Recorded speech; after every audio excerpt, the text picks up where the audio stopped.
All right, everyone, welcome. Today we are going to dissect one of the most elegant and honestly one of the most important hormonal systems in the entire human body, the Renin Angiotensin Aldosterone system, or as we all know it, RAAS. I'm going to tell you right now, mastering this pathway is absolutely non-negotiable for any clinician. So let's get right into it. Just to frame how important this is, let me ask you a question. What single system is so central, so pivotal, that it's the primary target for treating three of the biggest, most common, and most serious conditions you are ever going to see in your practice? Well, as you probably guessed, the answer is the RAAS pathway.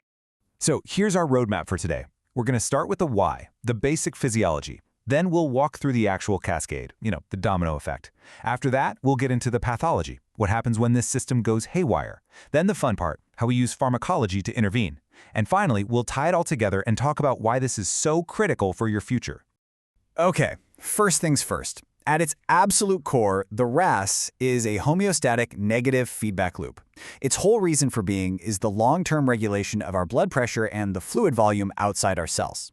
You really have to think of it as a fundamental survival mechanism, designed to kick in when blood pressure or fluid volume gets dangerously low.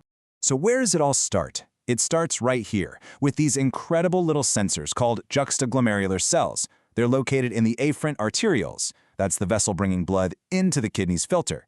They are exquisitely sensitive pressure sensors, or baroreceptors. The second they detect a drop in pressure, boom, they're the ones that sound the alarm and get this whole cascade started. And how do they start the cascade?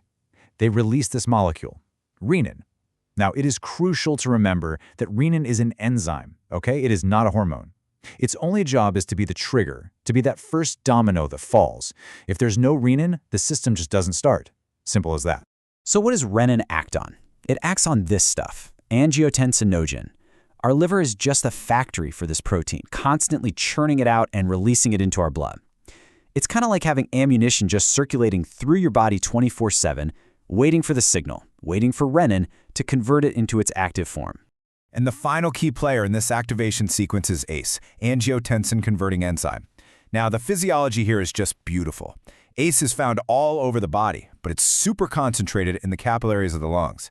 Now, why there? Think about it. 100% of your blood, your entire cardiac output, has to pass through your lungs. That makes it the absolute perfect place for a really rapid, system-wide conversion of this hormone. It just highlights how this is a true multi-organ system, right? You've got the kidneys, the liver, and the lungs all working together just to get the main hormone activated. So, we've met the key players. Now let's put it all together and watch the cascade in action. This is the core physiology that you absolutely have to know cold. Really, it all boils down to this four-step sequence. Step 1, low blood pressure or low sodium triggers the kidneys to release renin. Step 2, renin finds that angiotensinogen floating around and snips it into angiotensin 1, which is, still mostly inactive. Step 3, as that blood flows through the lungs, ACE gets a hold of it and converts angiotensin 1 into the real powerhouse of the system, angiotensin 2. And finally, step 4, angiotensin 2 goes to work everywhere. And believe me, angiotensin 2 is a powerhouse. It doesn't just do one thing. It orchestrates this multi-pronged attack to get blood pressure back up. It clamps down hard on blood vessels. It tells the adrenal glands, hey, release aldosterone so we can hold on to salt and water. It talks directly to the kidneys to reabsorb sodium. It even goes to your brain, to the hypothalamus, and makes you thirsty so you'll drink more water. And it tells the pituitary to release ADH, to retain even more water. It is an incredibly efficient survival hormone. That vasoconstriction effect is probably the most immediate one, and this quote here is really the simplest way to picture it. If you squeeze the arterioles, the hoses, you jack up the systemic vascular resistance. More resistance means higher pressure. It's just basic physics, and angiotensin 2 is an absolute master of it. So RAAS is a brilliant system for surviving something acute, like a hemorrhage or severe dehydration. It'll save your life. But what happens when this system, which was designed for short-term crises, gets stuck in the on position? Well, that's when a good system goes bad, and it becomes a primary driver of chronic disease. And the consequences of that chronic activation, they look exactly like the diseases we use our RAAS drugs to treat. That constant vasoconstriction leads directly to hypertension. The constant volume retention and strain on the heart contributes to heart failure. And maybe the most insidious part is that angiotensin 2 actually causes long-term structural damage. We call it remodeling. That thickens the walls of the heart and blood vessels, making them stiff and dysfunctional. This is pathology in action. And we can actually use our knowledge of this feedback loop for diagnostics. It's pretty cool.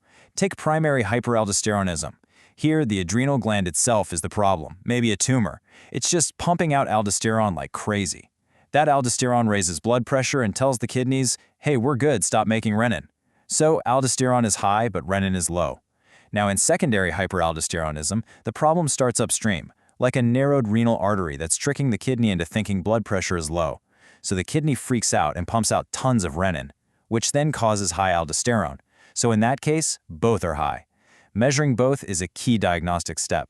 So this brings us to the payoff. Because we understand this pathway in such incredible detail, we can intervene with surgical precision. We can pharmacologically hack the system at multiple different points to treat the very diseases that it causes when it's overactive. And here are our three main classes of weapons. First, we've got the ACE inhibitors, like ramipril or lisinopril. These literally block the ACE enzyme, which stops angiotensin II from ever being formed. No angiotensin II, no problem. Then we have the ARBs, angiotensin receptor blockers, like candesartan. These let the body make angiotensin II, but they sit on the receptors and block it from doing its job. And finally, we can go all the way to the end of the pathway with aldosterone antagonists, like spironolactone, which block aldosterone from telling the kidneys to hold on to salt and water. Now, here is a critical clinical pearl. I want you all to really hear this. You might think, well, blocking the pathway in two places must be better than one, right? Wrong. We generally do not combine ACE inhibitors and ARBs.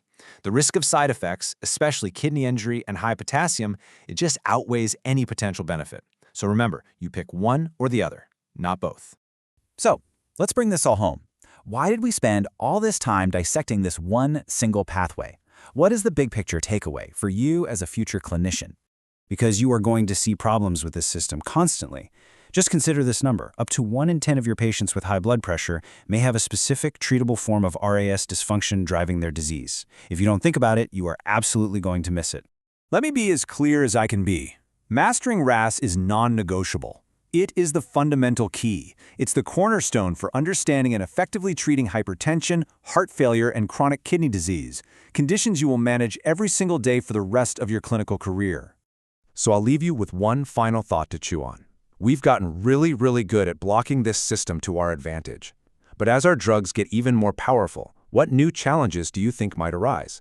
How do we best manage the body's delicate homeostatic balance when we interfere so profoundly with one of its master regulators? That is the future that you all will be navigating.